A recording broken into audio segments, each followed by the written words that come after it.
ممنوعات مساجد یعنی وہ کام جو مسجد میں منع ہے، اس پہ آج ہم گفتگو کرتے ہیں۔ یاد رکھیے، مسجد میں ناپاک جسم یا ناپاک کپڑوں کے ساتھ آنا منع ہے۔ اسی طرح جنبی مرد عورت، حائضہ عورت کا مسجد میں آنا منع ہے۔ بدبودار چیزیں استعمال کر کے منہ سے جو بدبو آئے، اس سے بھی اللہ کے نبی صلی اللہ علیہ وسلم نے منع فرمایا ہے۔ کچا پیاز، کچا لہسن کھا کر مسجد میں نہ آئیں، کیونکہ فرشتے اس چیز سے تکلیف پاتے ہیں اور انسانوں کو بھی تکلیف ہوتی ہے۔ سگریٹ، حقہ وغیرہ، کچی مولی، اس طرح کی کوئی چیز، بیڑی، سگریٹ، نسواک، گندھک، مٹی کا تیل، بدبودار چیز مسجد میں ممنوع ہے۔ ایسا جسم جس سے بدبو آ رہی ہو، زخم بدبو والا ہو، ان چیزوں سے بھی بنا ہے۔ اتنے گندے کپڑے کہ بدبو چھوڑ رہے ہوں، جیسے کسائی کے کپڑوں میں کچے گوشت کی بو آتی ہو، مچھلی فروش، کوڑی، سفید داغ والے، اس طرح کے لوگ۔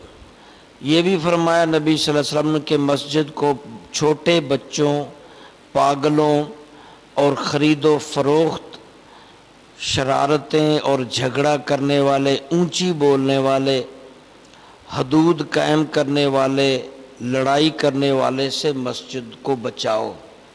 یعنی یہ چیزیں بھی مسجد میں جائز نہیں۔ اسی طرح ایسا زبان دراز شخص جس سے لوگوں کو تکلیف پہنچتی ہو یا جس سے بار بار دورہ پڑ جاتا ہو، مرگی وغیرہ کا، جس سے نمازی مسجد متاثر ہو، اس سے بھی منع کیا ہے۔ مسجد میں بیٹھ کر تجارت کرنے سے بھی منع کیا ہے کہ اپنا کوئی بھی سودا یا پراپرٹی یا مسجد میں بیٹھ کر گاہک بناتا رہے، اس سے بھی منع فرمایا ہے۔ وضو کرتے ہی مسجد میں آ کر پانی، وضو کا جو داڑھی سے پانی نکل رہا ہے وہ مسجد میں جھاڑنا، اس سے بھی منع فرمایا۔ مسجد کے حدود کے اندر وضو، غسل کرنا بھی منع فرمایا ہے۔ اسی طرح مسجد میں بیٹھ کر جھوٹی قسم کھانے سے بھی منع فرمایا ہے۔ مسجد میں بیٹھ کر جھوٹ بولنے سے منع فرمایا ہے۔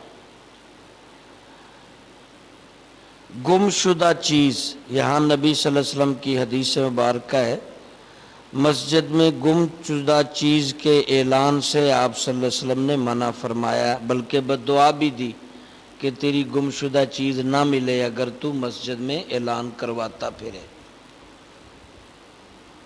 مسجد میں بیٹھ کر دنیا داری گفتگو کرنے سے سختی سے منع فرمایا ہے۔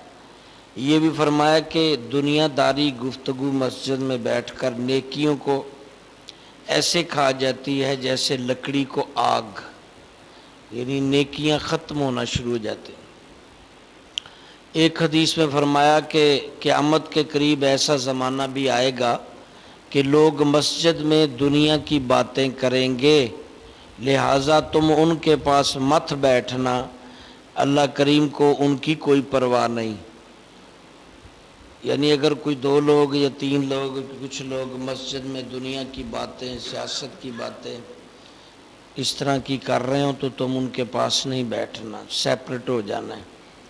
مسجد اور بیٹھک میں فرق ہے نا، بیٹھک میں گھر میں، دکان میں، بازار میں گفتگو کر لیتے ہیں ہر طرح کی، مسجد میں نہیں کر سکتے۔ مسجد میں واعظ و نصیحت جو امام کرتا ہے، اس کے علاوہ کوئی بندہ اونچی نہ بولے، اونچی آواز سے ذکر نہ کرے، اونچی آواز سے بات نہ کرے، اگر ضرورت پڑ جائے تو اشارے سے۔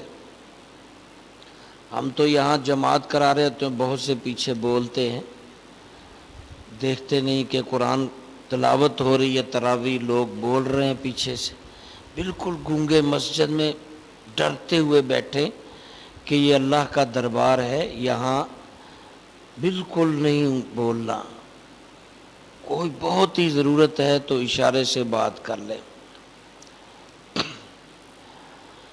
اللہ غنی، قیامت کے دن بے نمازی، زکوٰۃ نہ دینے والا، ماں باپ کا نافرمان، شرابی اور مسجد میں دنیا کی باتیں کرنے والوں کو خصوصی عذاب دینے کا انتظام کر رکھا ہے اللہ نے، یعنی اس میں بھی شامل ہے۔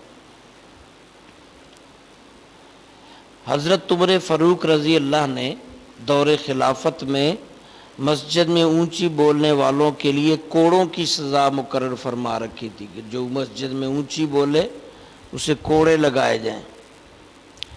اسی طرح مسجد میں کوئی جگہ امام کے علاوہ مخصوص کر کے پہلے سے مختص کر لینے سے آپ نے منع اور مکروہ فرمایا ہے کہ جب وہ آئے جہاں اس کو جگہ ملے وہاں بیٹھ جائے۔ اگر کوئی امام کے پیچھے یا قریب رہنا چاہتا ہے تو اسے پہلے آنا ہوگا، کوئی اس کے لیے جگہ مقرر وہاں رکھے نہ، اس طرح درست نہیں۔ یا کوئی بندہ اپنی پکی جگہ بنا لے کہ میں نے ادھر ہی آنا، چاہے جب مرضی آ کے بیٹھوں، ایسا بھی نہیں ہے۔ جب آیا جہاں جگہ ملی ہے وہاں بیٹھ جائے۔ ایسے ہی فرمایا مسجد میں بھیک مانگنا بھی منع ہے، بلکہ آپ صلی اللہ علیہ وسلم نے اسے بھیک مانگنے والے کو بھیک دینے سے بھی منع فرمایا ہے۔ اسی طرح فرمایا کہ مسجد کی اشیاء، چٹائی، پانی یا بجلی یا کوئی بھی چیز اس کو استعمال نہیں کر سکتے۔